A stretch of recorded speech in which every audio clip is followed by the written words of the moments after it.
Hi, good morning, good afternoon, good evening. How are you doing today? Can you hear me? Can you see me? Welcome, welcome everybody. How is your day going so far? Good morning, good afternoon, good evening. It's that time again. We are here to discuss an interesting topic dealing with a difficult partner in marriage. So come in. When you come in, say hello, say hi. Let me know where you're watching me from. My name is Chux-Orji, and I'm a relationship and marriage counselor. I am also an infidelity recovery coach. So today we are dealing with an interesting topic, like I said. As you come in, say hello, say hi. Let me know where you're watching me from. So we are going to get started immediately. No wasting of time. So, by way of starting, I would like to start by defining what difficult means. You know, a lot of people are married to spouses that we call difficult in the real sense of the word. So, today we are going to be discussing. This is part one of this series. So, it's going to be a series. We can't exhaust this topic in a day. So that's why I did today's. You can see in the description part one.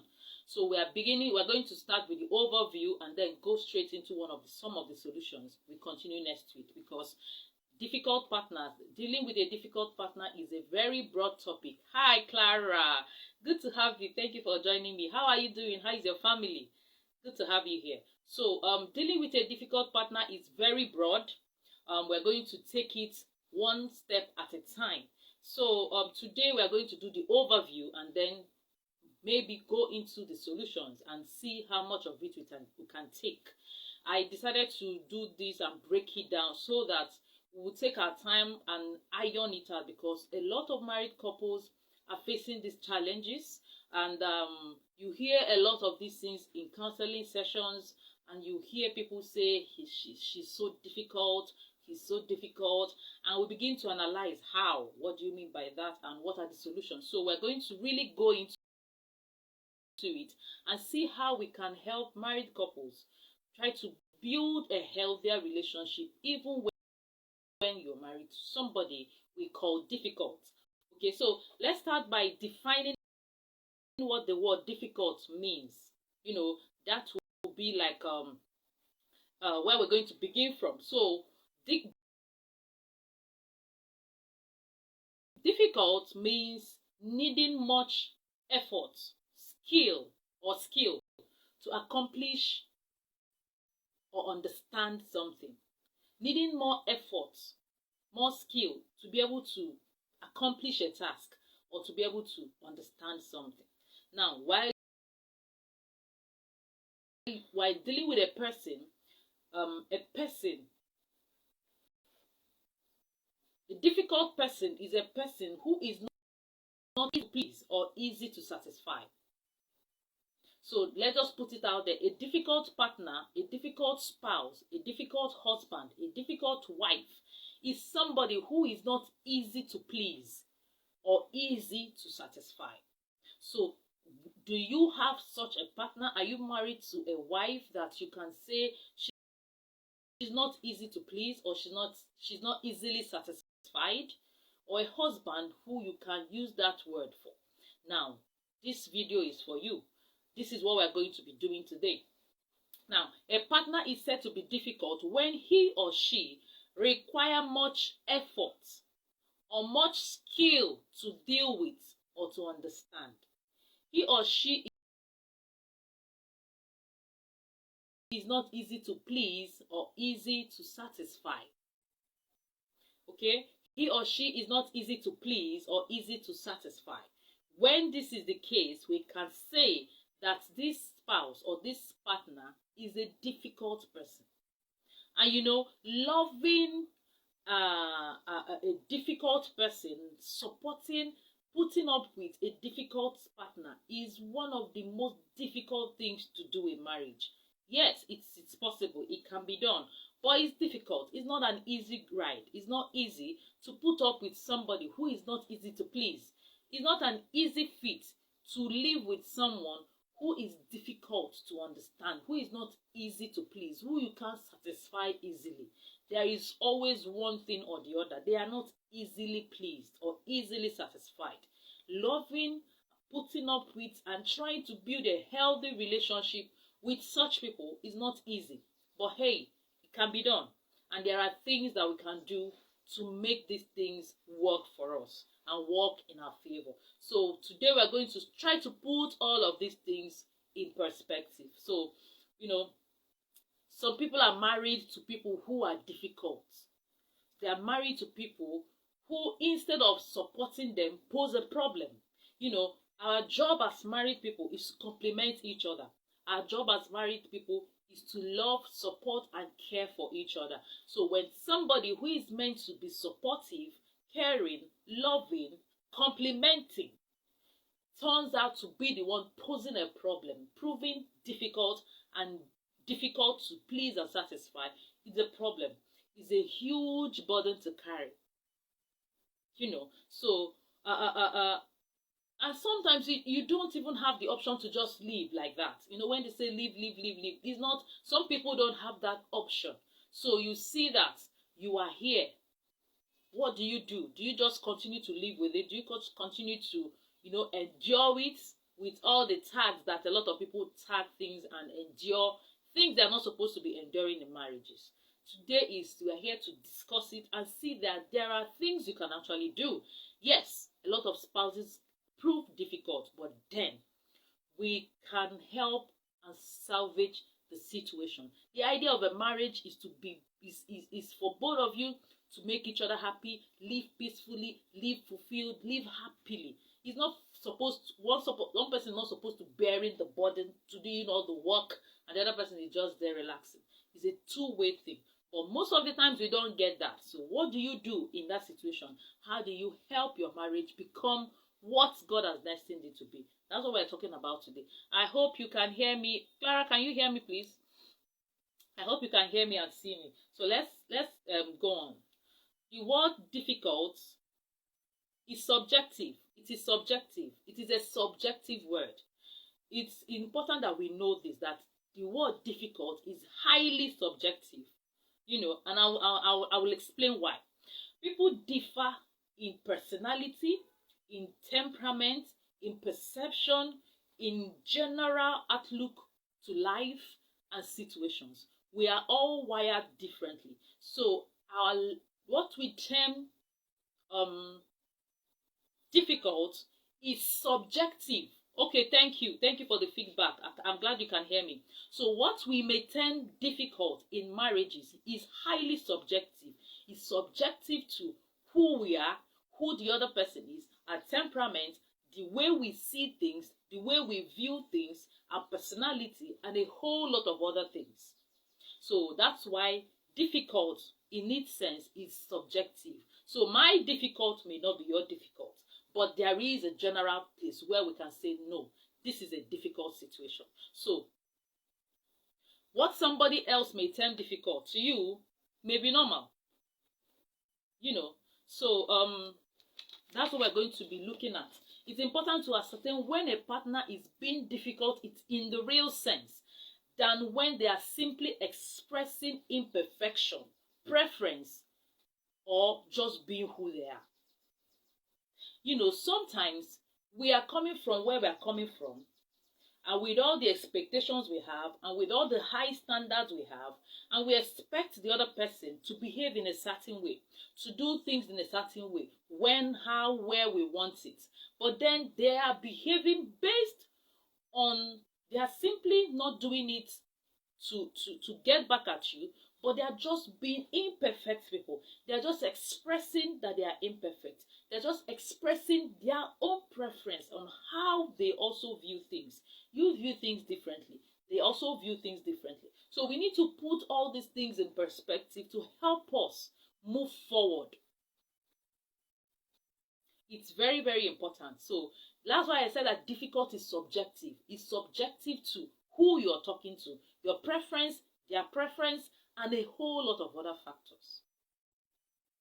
Okay, so let's go on. Sometimes when couples think or say that they are dealing with a difficult spouse, you may find that it could just be as well as the couple just, expressing their preference or doing the normal things that people who are in their jobs or in their career or in their states at that moment would do. So, for instance, a husband is constantly, a wife is constantly complaining that the man is always throwing clothes on the floor, littering the whole place. You never use the laundry bag, you never use the laundry basket, you're always messing up, and you see it as difficult, and you see it as a problem, a big problem for you. When somebody else, the man is just expressing his inability to be tidy, which maybe is coming from a place of this is how he was raised. So you're trying to make this person fit into your perfect idea of a family, of a clean, and you know this person is trying to mess your idea of a perfect clean family, healthy clean environment, spotless environment, and your husband is not wired that way. The person is trying to mess with that idea in your head, and it is getting at you, and you see it as a difficult situation where you and I know that this is not that serious, this is not that deep. But guess what? It's causing a lot of problems in a lot of marriages. That's why we need to start talking about it. Now, some women may take a lot of time making up, dressing up, and getting ready for an event. And the man was ready like 3 hours ago. And this keeps happening and this keeps happening. So, you see, it's very subjective. Some of these issues, we may not really term it difficult. We may not really term it very serious issues, but yet they cause serious issues. So what do we really call difficult issues? When somebody is easily flared up, when somebody easily flares up in anger, that's a situation to note. That's a situation to look into. When somebody is easily angered, you see, this is a serious case here. And a spouse is easily angered. That's a serious issue. So it's not easy to manage an angry spouse. Somebody who gets angry at every slightest thing. And when somebody gets angry, some people get angry and become very destructive with their mouths or with their hands, and they can go physically abusive, verbally abusive, and do emotionally or mentally abusive as well. So we need to start looking into all these things. When somebody is easy, if you're living with an ill-tempered spouse, it is a situation that you need to start looking into to work on. We can call that situation a difficult one. Okay, it's not easy to live with such a person. Now, imagine working with an angry boss in your office. Your boss is always angry. What happens to you? When you come to work with that sense of uncertainty, and you're not relaxed, and you can't wait to go home and leave that environment. You can imagine the situation where you're living with somebody when that person is your spouse. So every little thing, you see yourself walking on eggshells. This is a difficult situation. We can say that this spouse is a difficult spouse, and we need to know how to manage it and deal with it. You can't live in such an environment and see it as normal. It is not normal, and there's nothing normal about it. Most times you just try to manage it and normalize it, and it begins to compound and skyrocket, and that is not okay. Okay, so we need to come to that place. If you are in such a situation, yes, we can say that this is a difficult situation, and we need to deal with it.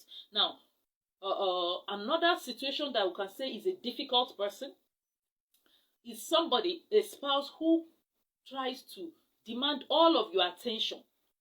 He wants complete attention. The person is very clingy, doesn't give you space. You are married, you are supposed to be best friends, but you need some space from each other to be good for each other. You need time away from each other to be good for each other. So when somebody is constantly seeking your attention, your full attention, in that marriage, there is something wrong with it. You are married. Both of you are married. But you are first of all individuals before you came together in marriage. That means you need to still maintain your individuality. Very key. How you do it, how you try to do this becomes the issue. But you need your individuality. So when somebody is always trying to complete, you feel choked. You have a lot of people choking their spouses because you want this person 247 with you. You want their full attention at any point in time. They shouldn't give anyone to any other person, just you. You are too clingy. Nobody wants that. It is not healthy and it's not normal. So that's a difficult situation. And a spouse like that can be called a difficult spouse. Now, the next scenario is somebody who is always controlling, who is very controlling and dominating. We have a more of the men dominating and controlling their wives. So you control, that doesn't mean some women don't, but we have more of the men because of the virtue of the fact that they are the head, they are the leaders, they are the authority. So there is always a high chance to usurp that authority and abuse it. So you find some men being very controlling of their wives, dominating their wives. So you don't go anywhere without my permission. You don't do nothing without my permission. Wherever you are, as you know when you're there, who you're there with, when you're coming back, all these things are okay. It's good to keep tabs on your spouse.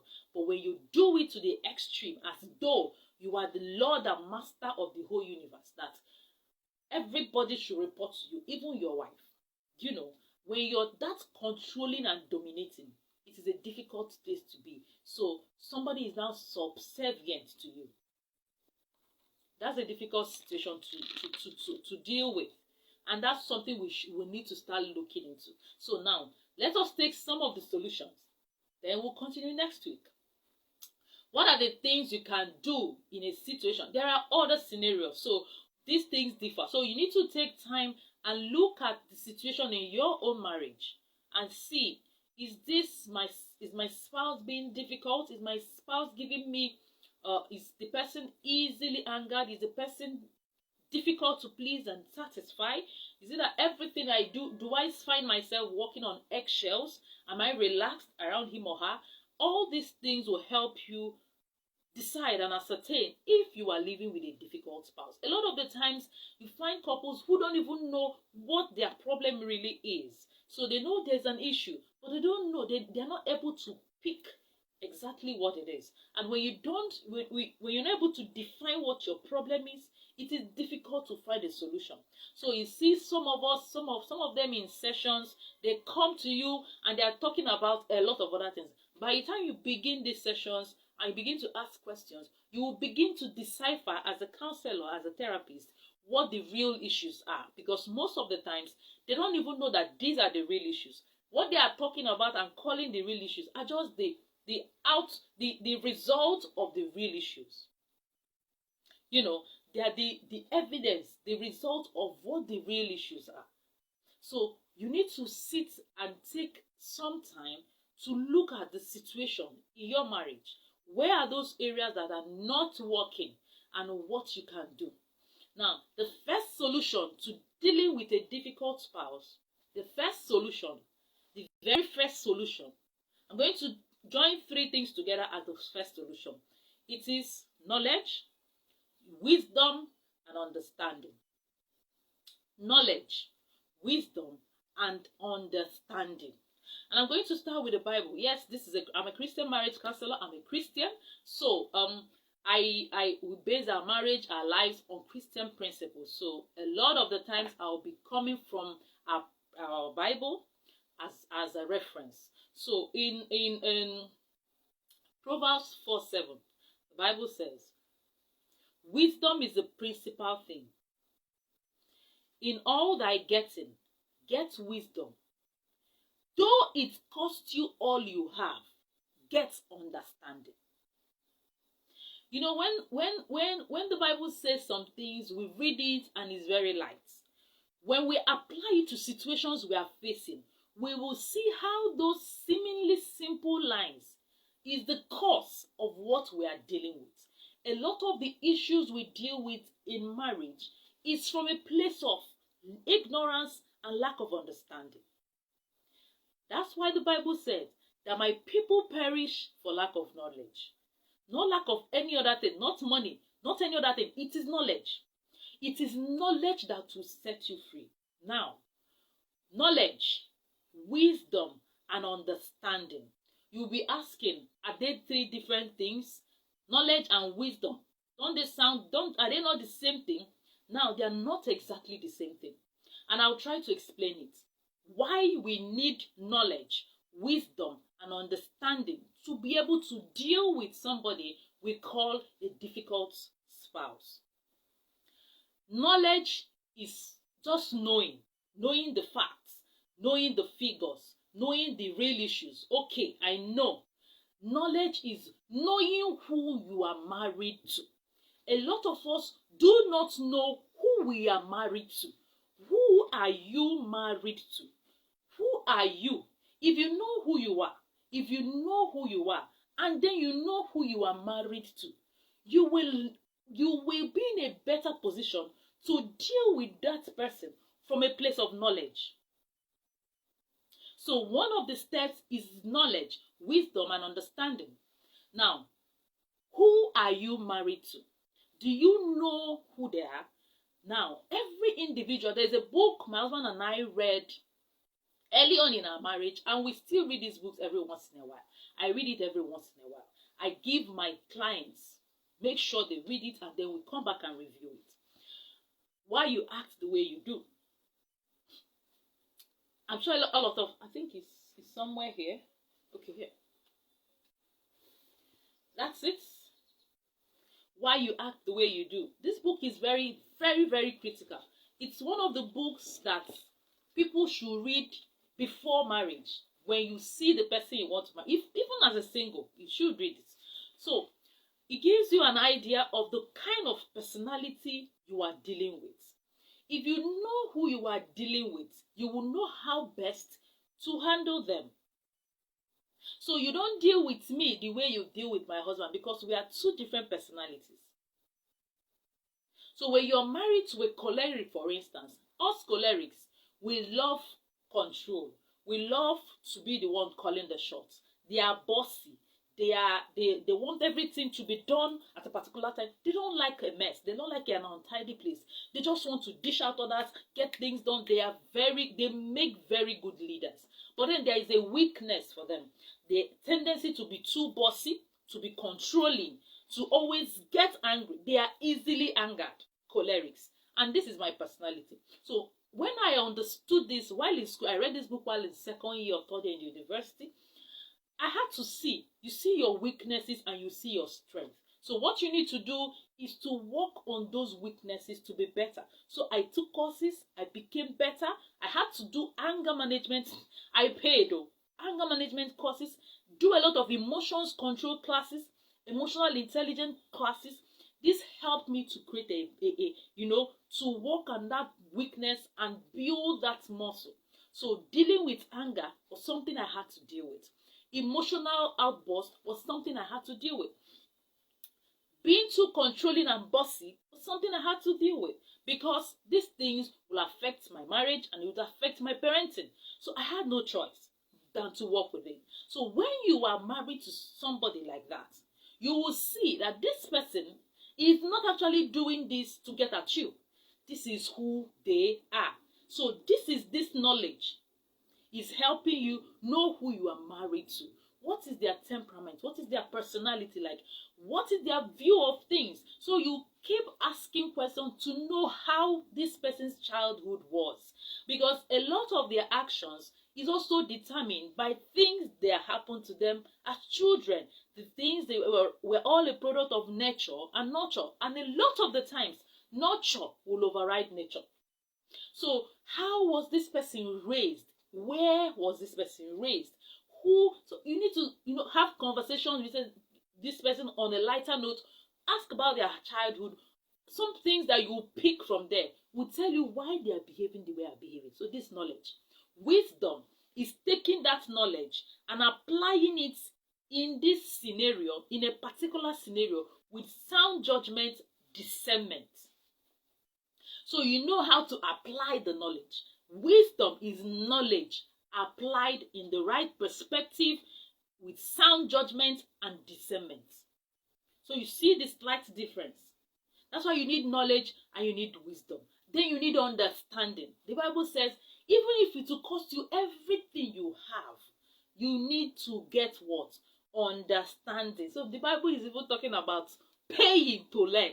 Let that thing cost you something. Let it cost you time, effort, energy, money, because it is principal. It is the principal thing.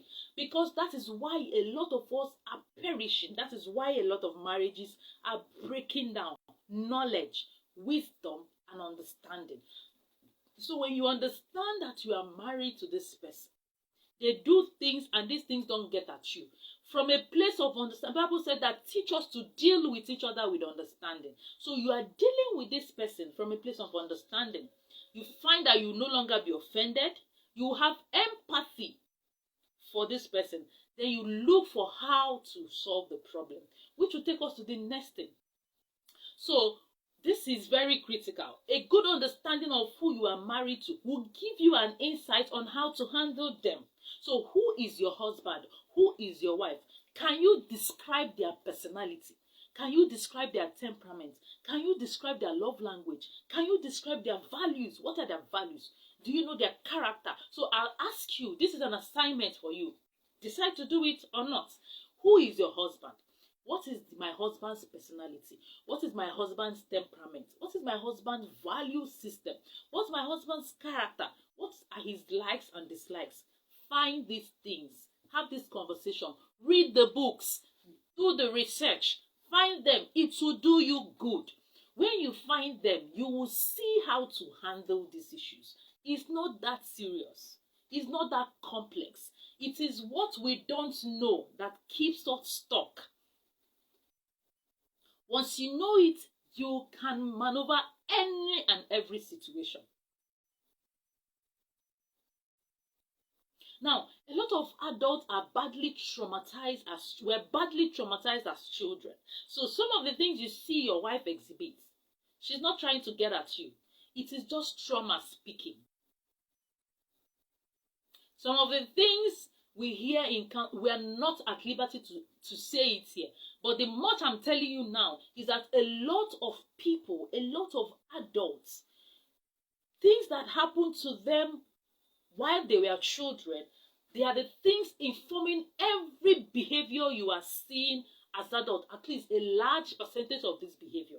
We are all a product of how we were raised. So where we were raised, who raised us, these things are normalized. This trauma is embedded. Nobody has helped them to find it, identify it, deal with it, and heal from it. So you need to understand that. It will help you deal with that person from a place of empathy and understanding. And you will find that you will make more headway like this. You will make more headway this way. So if you understand that your partner is a choleric like me, they are prone to anger. They have control issues. They are prone to controlling people. You will treat that weakness with understanding. So you don't flare up. So why this is who they are. This is their weakness. So you are there to help each other in our weakness. That's the complementary thing now. So that's the complementary thing. So you find that your wife is a sanguine.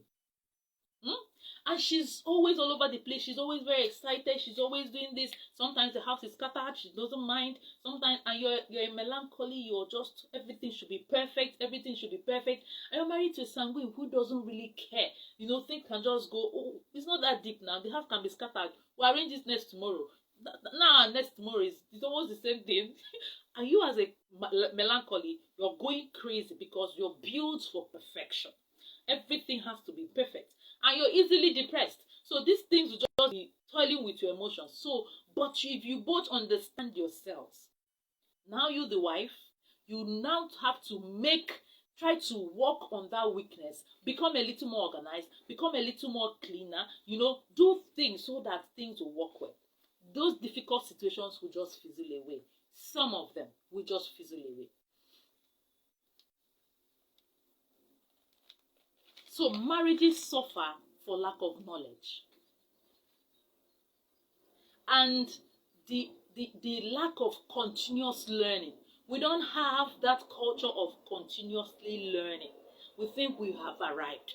The day you think you've known everything you need to know, that's the day you begin to die. You stunt yourself, because trust me, You've not known all there is to know.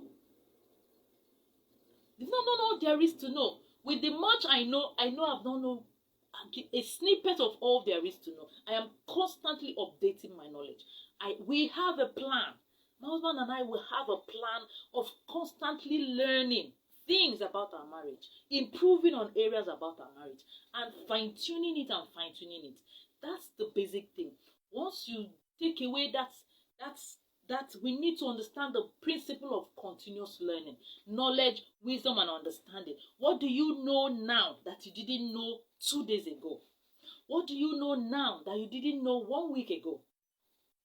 That's how fluid knowledge is. Very key, very important. Now, the second thing, second way to deal with a difficult partner is communication. Communication. And I'm sure you already know that there is no issue in marriage that one of the solutions, in fact, one of the top solutions will always be communication. It is sacrosanct. Hi, Winnie. My Ejima, thank you for joining me. How are you doing? We need to talk. Very key. So, there is no issue in marriage that one of the solutions is not communication. Relationship rises and falls on communication. Relationship is about relating. Relationship is about relating. And relating is about what? How do you relate? You talk. You communicate. You communicate. You have conversations. A lot of us just talk. We don't converse. We don't have conversations. So, every relationship rises and falls on communication. So the way to solve this issue is to start talking about the issue. You start having conversations about the issue. Now, how you have this conversation, where you have this conversation, and when you have this conversation will determine the result you're going to get from the conversation. So how you have the conversation. You can't have this conversation from a place of criticism, judgment, like a lot of us do. And bickering and insult and yelling and anger and all these things. That's not communication. That's ineffective communication. That's failed communication. So how you have it is critical. Your body language, the things you're not saying that you're really saying, your eyes, the way your body is moving, those non-verbal cues as you say these things is also part of the communication. You have the verbal, the non-verbal, and the other types of communication. So the body language, the attitude, the non-verbal cues, they're all in the how you have the conversation. When you have the conversation, you have conversations at the appropriate time. Serious conversations you can't have when someone is tired, when someone is stressed out, when someone is under pressure. You will not have an effective communication at that point.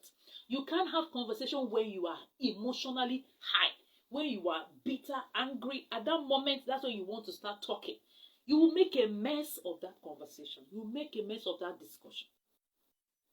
Because you'll be coming from a place of and nobody wants to be judged. Nobody wants to be criticized.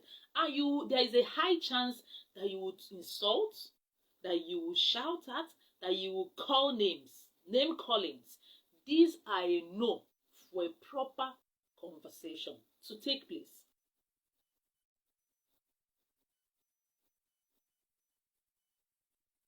You understand? So that is it. How you have this conversation, where you have this conversation, and where. You can't come to a place where probably you are talking to your wife and you are genuinely angry. Yes, this is valid. What you want to express is very valid. But your wife is there with your siblings, with your sisters, with your brothers, with her sisters, with her brothers, and you're just there telling her, I've told you, don't do this, don't do that, and your children are there. Where you're having the conversation is very key. You can't be yelling at your wife in the presence of your children. I expect her to listen and understand you and not fight back and not be defensive. Not go on the defense. Not take offense. That's ineffective communication. You can't be yelling at her. Some people, I've seen people talk to their spouses in the public place. You just shout at your husband in the public place. was trying to buy something, and the man was trying to hold on of the child, and the other child was running out. It was in the mall, and the other child was running somewhere. So the lady just wanted to pay, and that was when she let go of the child, and the child took off. Children, she took off. The husband was behind. Can't you see that child? In the mall, the woman wanted to disappear. You are talking to her at the wrong place, the wrong time, in the wrong manner. So I've told you before, you will always be careless. You're calling her names. How does this pass for communication? So when you want to deal with a difficult partner, you need to be very sure that you need to talk about it. That's key. You need to express your displeasure. You need to tell them that this is what you're doing, and this is what it is doing to our marriage, and this is how I feel about it. This is how it's affecting me. This is how it's making me feel. And when I feel this way, it is difficult to give my all to you.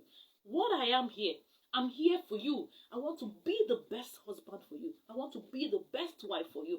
But when you come at me like this, when you treat me this way, I feel down. I feel small. I feel bad. I feel less of myself. And these feelings don't help me give the best of me to you. And it's going to affect this marriage. And I wouldn't want anything to affect this marriage. If you talk to somebody like this, even if they are the devil, they'll begin to have a rethink. So you two talking, you need to have a hang on your emotions to be able to have effective discussions and conversations with that difficult person. You need to talk about these issues that are bothering you in your marriage. I don't subscribe to all those school of thought that will tell you, manage it, marriage is like that. No. When you sweep things under the carpet, you are piling the dirt in the room. So both of you are still living with the dirt. And one day it's going to explode on all our faces. So we don't subscribe to that. You need to call out the elephant in the room. And you need to insist on these things you are not comfortable with. You need to insist. But then, wisdom is profitable to direct. How you do it, when you do it, where you do it. The non-verbal cues, they are all going to work either for you or against you. So, learning the skill is a skill of communication. Is like a must for every marriage. And the sad thing is that a lot of marriages don't know how to communicate. They don't know how to have conversations. They just throw out order, throw out control and command, and just insult, name callings, and they call it communication. You can walk through any problem in marriage if you get your communication skill right. Because every relationship rises and falls on what? Communication. So knowledge again is playing out here. That's why it's the first thing. You need to know how to talk. Because you already understand who you're dealing with. You already know how they're wired. I understand. My husband and I have taken a lot of time constantly updating and learning, especially on communication. We take basically yearly communication courses, and that's why it's fluid. So we can actually look with our eyes, we are communicating. With our body language, we already know what's going on. We don't have to say these things, and we know. We pass the message and we understand the message. But it is a skill. It is something that took us process, time, energy, money, and effort to get here. So there is basically nothing we can't discuss, no matter how difficult these issues are. We have a way, we have mastered how to discuss it. And trust me, we are still learning. We can't say, oh, we are okay, we have arrived. We've not arrived nowhere.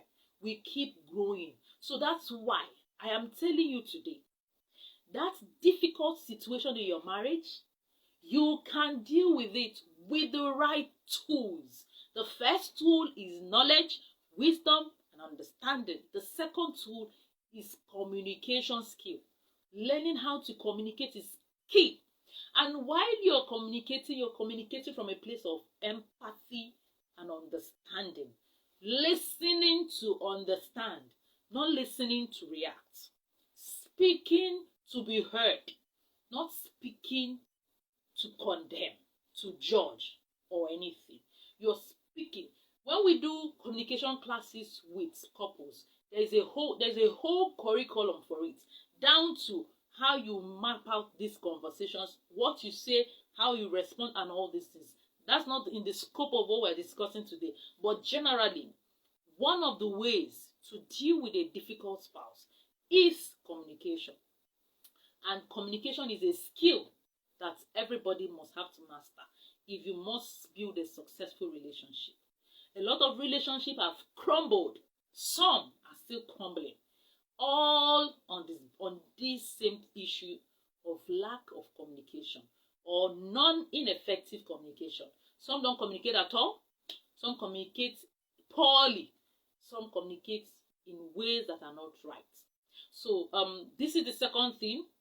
Next week we're going to continue the series, and we'll come to the point where we're going to be dealing with an angry spouse. If you're living with somebody who is easily angered, and even how to thrive with a difficult spouse. So it's a whole new series, and we're going to take it one step at a time. So this is all for today.